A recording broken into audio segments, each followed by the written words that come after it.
Hello everyone. आज हम class 9th का chapter work and energy discuss करने वाले हैं। इसमें जो हम टॉपिक कवर करेंगे वो है वर्क, एनर्जी, एनर्जी के types, kinetic energy, potential energy, law of conservation of energy and power. So हम डिस्कस करते हैं सबसे पहले वर्क। वर्क क्या होते हैं? हम डेली लाइफ में किसी भी काम करने के लिए जो हम एफर्ट्स लगाते हैं उसे हम क्या बोलते हैं? वर्क बोलते हैं। लेकिन साइंस में वर्क की जो डेफिनेशन होती है वो डिफरेंट होती है। कोई भी एक्टिविटी जैसे रीडिंग, राइटिंग, थिंकिंग जिसमें हम अपनी एनर्जी करते हैं लेकिन उसमें कोई भी मोशन नहीं होता, सो उसको हम क्या बोलेंगे कि वर्क डन क्या हुआ है? ज़ीरो हुआ है। जैसे ये आप डायग्राम में देख सकते हैं, ये एक आदमी क्या कर रहा है? इस पत्थर को पुश करने की कोशिश कर रहा है, लेकिन अगर ये ऑब्जेक्ट अपनी जगह से मूव नहीं कर रहा है तो यहाँ पर वर्क डन क्या होगा? ज़ीरो होगा। ऐसे ही एक आदमी ने ऊपर सामान उठा रखा है लेकिन ये मोशन नहीं कर रहा है, जिसकी वजह से इसका वर्क डन भी क्या होगा? ज़ीरो होगा। सो हम वर्क की डेफिनेशन पढ़ते हैं। वर्क क्या होता है? जब भी हम किसी चीज़ पर फोर्स अप्लाई करते हैं और वो जो ऑब्जेक्ट है वो मोशन में आ जाता है तो उसे हम क्या बोलते हैं? वर्क बोलते हैं। जैसे ये कोई ऑब्जेक्ट है, इस पर हमने फोर्स लगाया, अगर ये अपनी जगह से नहीं हिल रहा है तो वर्क डन क्या होगा? ज़ीरो होगा। लेकिन अगर ये अपनी जगह से मूव कर जाता है और ये यहाँ पर आ जाता है, सो क्या हुआ? यहाँ पे डिस्प्लेसमेंट हुआ है। हमने फोर्स लगाया और डिस्प्लेसमेंट हुआ ऑब्जेक्ट का, सो यहाँ पर वर्क डन ज़ीरो नहीं होगा। सो जब हम किसी भी चीज़ पे फोर्स लगाते हैं और उसी डायरेक्शन में उसमें डिस्प्लेसमेंट होता है, सो हम क्या बोलेंगे? वर्क डन कुछ ना कुछ हुआ है। सो अगर हम फोर्स इस डायरेक्शन में लगा रहे हैं, अगर डिस्प्लेसमेंट की डायरेक्शन भी यही है, तभी क्या होगा? वर्क डन होगा। सो कुछ कंडीशन है वर्क डन की, वो क्या है? हमें force should be applied on the body.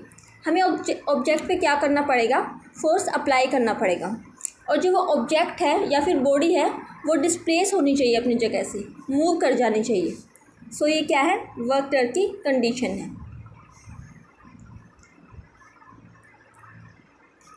हम वर्क डन का फॉर्मूला क्या पढ़ते हैं? Work is equal to force into displacement पढ़ते हैं। यहाँ पे फोर्स को हम F से डिनोट करेंगे और डिस्प्लेसमेंट को S से डिनोट करेंगे, लेकिन इसका फॉर्मूला ये नहीं होता है। वर्क डन का फॉर्मूला होता है force into displacement into cos theta होता है।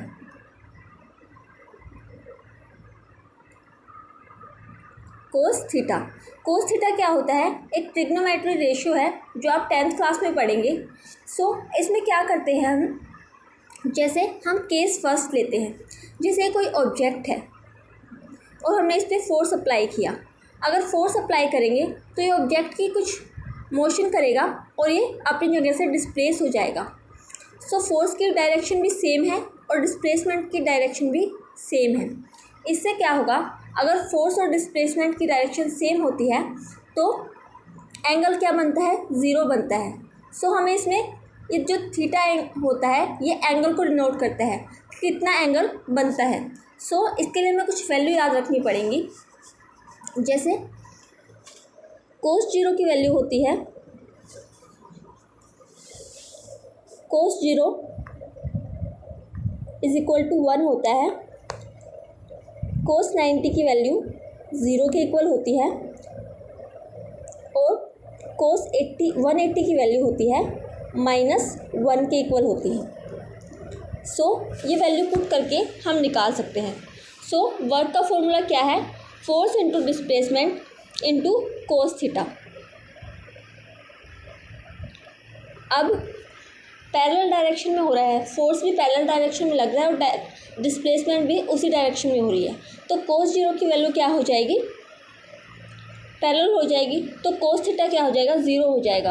और कोस थीटा की अगर वैल्यू ज़ीरो है तो कोस ज़ीरो किसके इक्वल होता है? 1 के इक्वल होता है। तो हमारा फॉर्मूला क्या हो जाएगा? Work is equal to force into displacement. अगर फोर्स और जो डिस्प्लेसमेंट है वो एक ही डायरेक्शन में हो रहा है तो हमारा ये फॉर्मूला आएगा work is equal to force into displacement.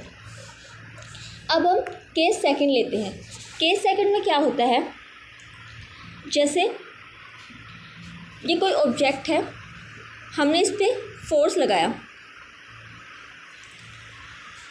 और ये कोई इंसान है, इसने कुछ ना कुछ सामान अपने ऊपर उठा रखा है, तो ये मोशन कर रहा है, लेकिन फोर्स किस डायरेक्शन में लगेगा। ये सामान जो इसने ऊपर उठा रखा है, इसमें ग्रेविटी क्या होगी, ग्रेविटेशनल फोर्स क्या लगेगा, नीचे की तरफ लगेगा, जिसकी वजह से जो एंगल बनेगा कितना बनेगा, 90 डिग्री बनेगा। सो कोस थीटा की वैल्यू अगर हम 90 पुट करेंगे सो क्या आएगा, वर्क डन किसके इक्वल था, force into displacement, force into displacement, और कोस 90 की वैल्यू कितनी होती है, 0 होती है।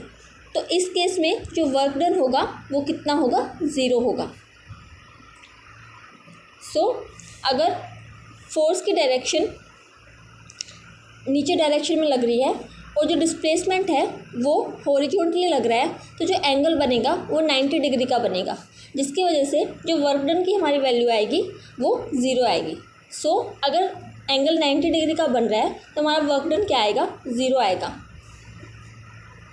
सो ये केस सेकंड था।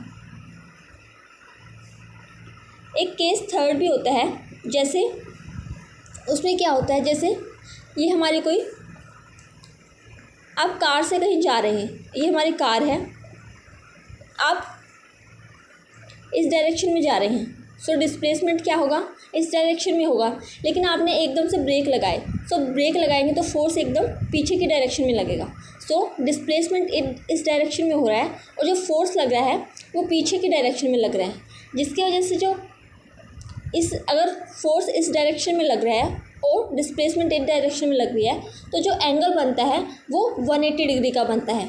उस केस में क्या होगा, अगर एंगल 180 डिग्री का बनेगा तो हम कोस थीटा की वैल्यू क्या रखेंगे, 180 रखेंगे। तो फोर्स इंटू डिस्प्लेसमेंट, और कोस 180 की वैल्यू कितनी बताई थी मैंने, -1 होती है। सो इससे हमारा वर्क क्या आ जाएगा, माइनस में आएगा। So force into displacement, work is equal to minus force into displacement आ जाएगा। सो आगे ये केस दिखा रखे हैं कि अगर हम थीटा की वैल्यू 0 रखते हैं तो क्या आएगा, work is equal to force into displacement आएगा, क्योंकि कोस 0 इज इक्वल टू 1 होता है। और अगर ये वैल्यू हम इस फॉर्मूला में पुट करेंगे सो हमारा वर्क डन किसके इक्वल आएगा, फोर्स इंटू डिस्प्लेसमेंट आएगा, तो हमारा वर्क डन क्या आएगा, पॉजिटिव आएगा। लेकिन अगर थीटा की वैल्यू 90 रखते हैं हम तो कोस 90 किसके इक्वल होता है, 0 के इक्वल होगा, जिससे हमारा वर्क डन क्या आएगा, 0 आएगा। सो वर्क डन कितना आएगा, 0 आएगा। और अगर हम थीटा की वैल्यू 180 रखते हैं तो कोस 180 इज इक्वल टू -1 होता है, जिसकी वजह से हमारा जो वर्क डन निकलेगा वो माइनस में आएगा। सो नेगेटिव वर्क डन आएगा उसमें।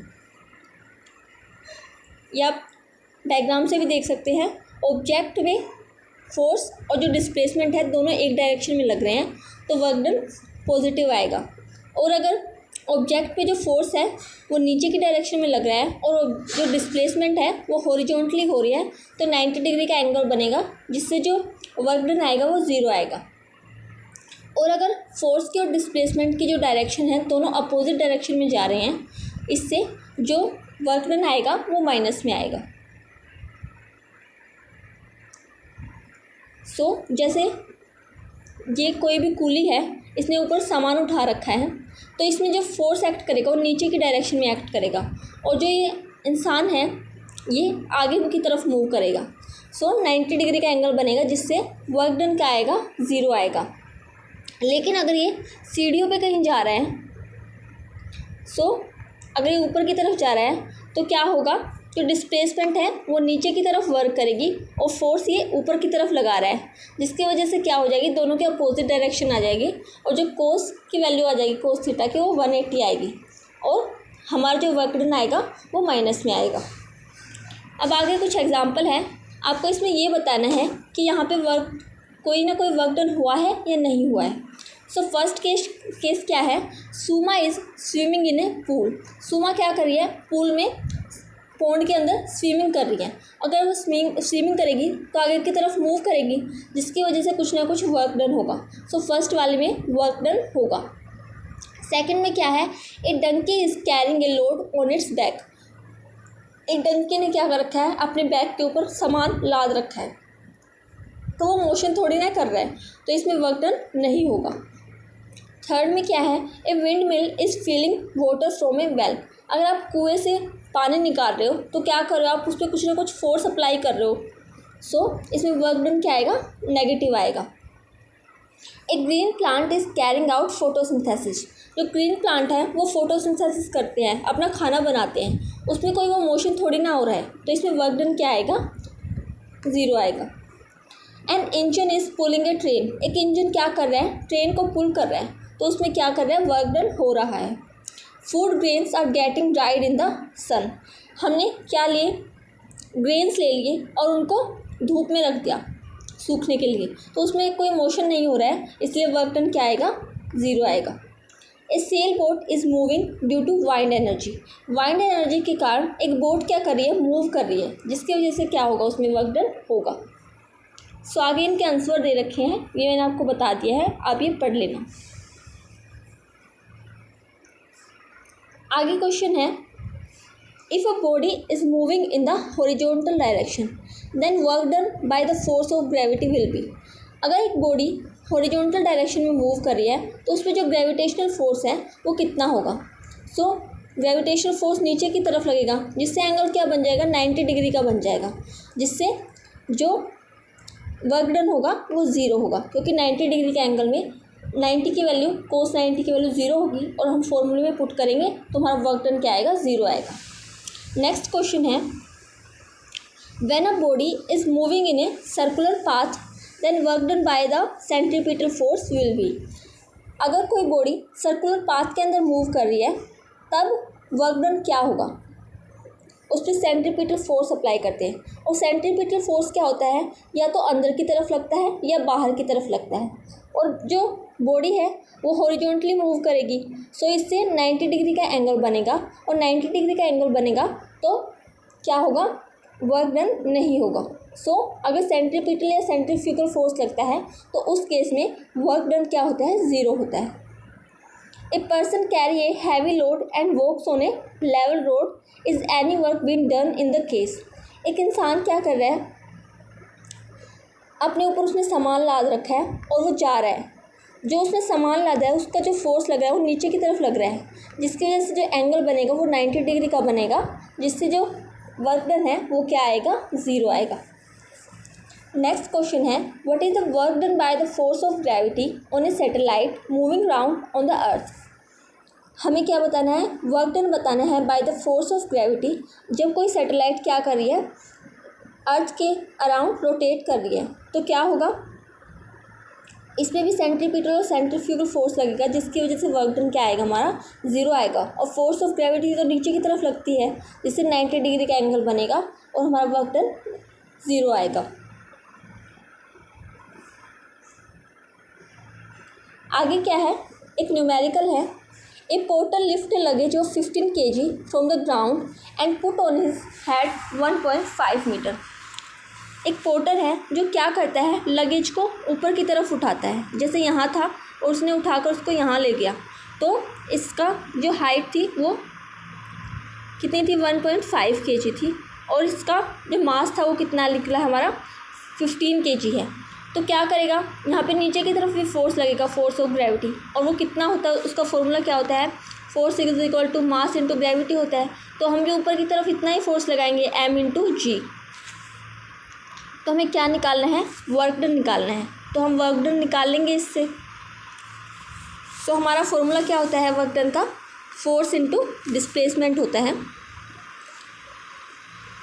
सो हम इसमें वैल्यू पुट करेंगे, फोर्स इज इक्वल टू कितना आएगा हमारा, मास इंटू ग्रेविटी आएगा, और मास कितना है हमारा 15 है, ग्रेविटी की वैल्यू हम कितनी रखते हैं, 10 रखते हैं, और डिस्प्लेसमेंट कितना है 1.5 है। सो इससे सोल्व करके क्या आ जाएगा हमारा 2 to 5 आ जाएगा।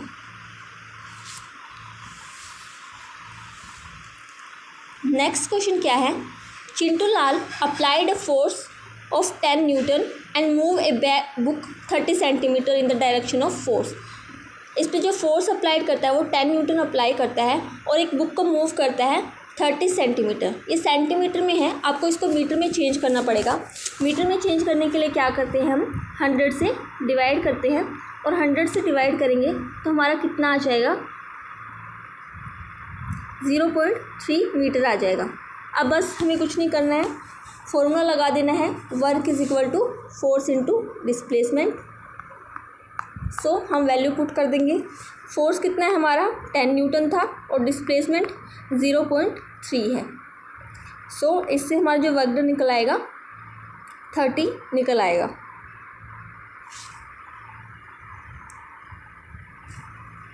ये पॉइंट लग जाएगा।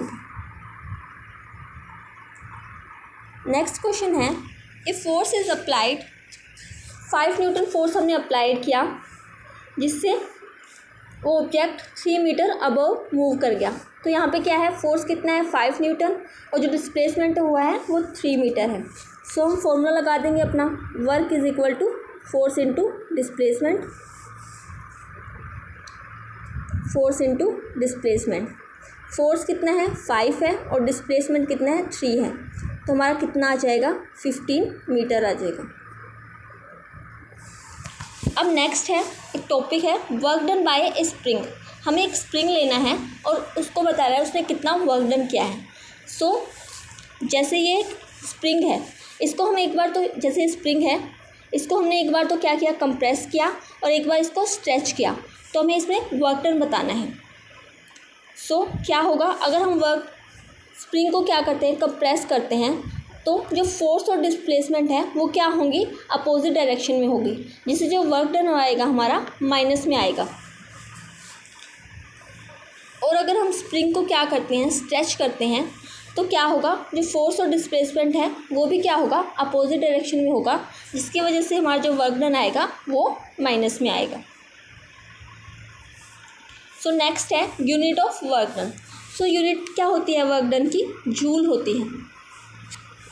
सो 1 जूल इज इक्वल टू किसके होता है, कई बार क्वेश्चन आ जाता है 1 जूल डिफाइन करना होता है, तो क्या होता है, 1 joule is the amount of work done when a force of 1 newton displace an object by 1 metre in the direction of force.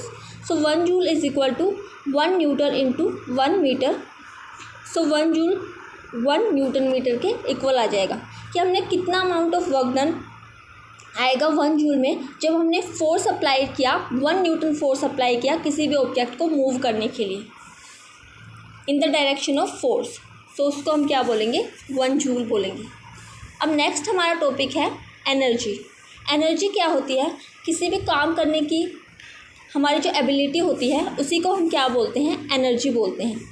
इसकी एसआई यूनिट क्या होती है, इसकी भी जूल होती है और एनर्जी की भी जो एसआई यूनिट है वो जूल होती है। और जो एनर्जी और जो हमारा वर्क डन है दोनों ही क्या है, स्केलर क्वांटिटी है। मतलब इसमें सिर्फ हमें मैग्नीट्यूड की रिक्वायरमेंट होती है, डायरेक्शन की इसमें हमें कोई भी रिक्वायरमेंट नहीं होती। सो 1 जूल ऑफ एनर्जी क्या होती है, वो energy, amount of energy required to do 1 joule of work.